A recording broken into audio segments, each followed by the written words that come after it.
咁好多朋友就問啦，係咪我一定我嘅身體有啲咩病痛，或者係我嘅身體有啲咩問題，我先適合食呢個蛹蟲草嘅孢子粉呢？其實咧唔係㗎，蛹蟲草嘅孢子粉入邊嘅蟲草素咧，佢對我哋嘅人體咧係一個雙向調節嘅機能，佢就好似布洛芬一樣，佢係可以喺我哋嘅身體入邊自己揾到需要去調整嘅部分。譬如話咧，佢落到去我哋嘅咽部嘅時候咧，佢會發現我哋嘅一個呼吸道以及我哋嘅食管食道有啲咩問題。落到我哋嘅肺部咧，佢會自己去檢查我哋嘅一個肺部啦，咁去進行一啲修復。譬如話新冠疫情之後咧，好多嘅朋友仔咧，其實包括最近嘅一個流感咧，都會好容易平時咧會感冒發燒啦，或者係氣短氣促啦，呢一系列咧都係免疫力低下，或者係你嘅呼吸系統本身已經受損，或者係有一定嘅一啲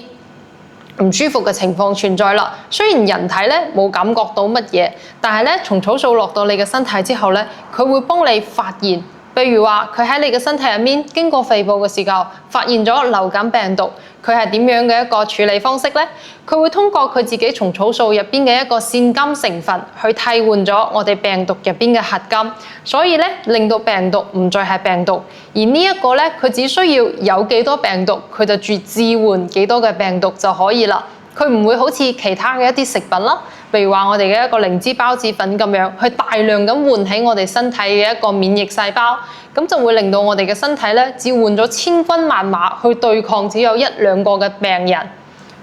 召喚咗千軍萬馬去對抗咧只有一兩個嘅敵人。咁呢一個咧，其實對於我哋嘅身體咧係有損耗㗎。所以咧，蟲草素咧，佢嘅作用就係精準咁樣去置換每一個病毒，令到病毒唔再係病毒之後咧，對我哋嘅身體亦都唔會產生影響。呢個咧係佢提高我哋免疫力低下嘅一個原因。其次咧，喺我哋嘅肺部咧，好多嘅朋友喺新冠之後會有氣短氣促，或者流感之後咧會感覺成日唞唔上氣啦，或者係行幾步路咧就已經覺得好較攰啦。咁佢同樣咧都會去修復翻我哋一個肺泡啦，促進翻我哋肺部嘅一個活力嘅。咁同樣啦，落到我哋嘅心腦血管嘅時候咧，佢會激活翻我哋嘅心腦血管嘅一啲細胞嘅活性，增加佢嘅一個收縮力，令到我哋嘅成一個血管同埋心腦血管運作得更加好，就好似幫機械加機油一樣。咁再落到我哋嘅一個肝腎啦，佢係可以促進我哋一啲肝腎嘅細胞嘅一啲再生啦，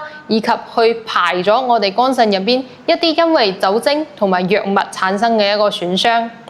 所以蟲草素咧落到我哋嘅身體上面咧，真係方方面面對於我哋嘅身體都好㗎。而且咧，對於一啲譬如話有高血脂啦，或者有糖尿病嘅人啦，佢其實都係有一個非常好嘅一個術後嘅康復以及日常嘅一個養護嘅。呢個咧就係我哋嘅孢子粉喺日常嘅生活之中啦，對我哋各方各面嘅人或者係各方各面嘅問題都非常有效嘅一啲效果。咁包括我哋嘅一啲老人家啦，我哋嘅一啲小朋友啦，喺轉季嘅時候咧，容易受到呢個流感嘅侵蝕㗎啦。我哋平時可以食呢個蟲草花嘅孢子粉，去提高我哋嘅免疫力。一啲心腦血管、高血壓、高血脂等等嘅呢一啲問題嘅，我哋咧都係可以做日常嘅一個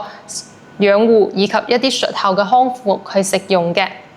可以做一個日常嘅養護以及術後嘅康復去食用嘅。咁再包括到啦，好多嘅朋友就會問啦，我屋企嘅小朋友可唔可以食得到呢個嘅？雖然話咧喺我哋而家大陸嘅法律法區入邊咧會講到話嬰幼兒、兒童及真菌過敏者唔可以去食用我哋嘅呢一個蛹蟲草啦，但係實質上新會山海棠嘅呢一個蛹蟲草咧，已經係經過咗由我哋人類食嘅食品去再培育。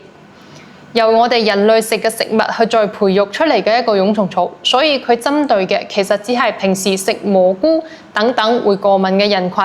但係咧喺我哋生活呢個地區咧，好多小朋友，包括坐緊月嘅媽咪，都係食緊呢一個蛹蟲草去補充翻身體嘅。所以咧，只要你嘅小朋友平時唔係食蘑菇會過敏，食呢一個蛹蟲草嘅孢子粉，對於佢嚟講咧，都係一個日常非常好嘅保護身體嘅一個方式㗎。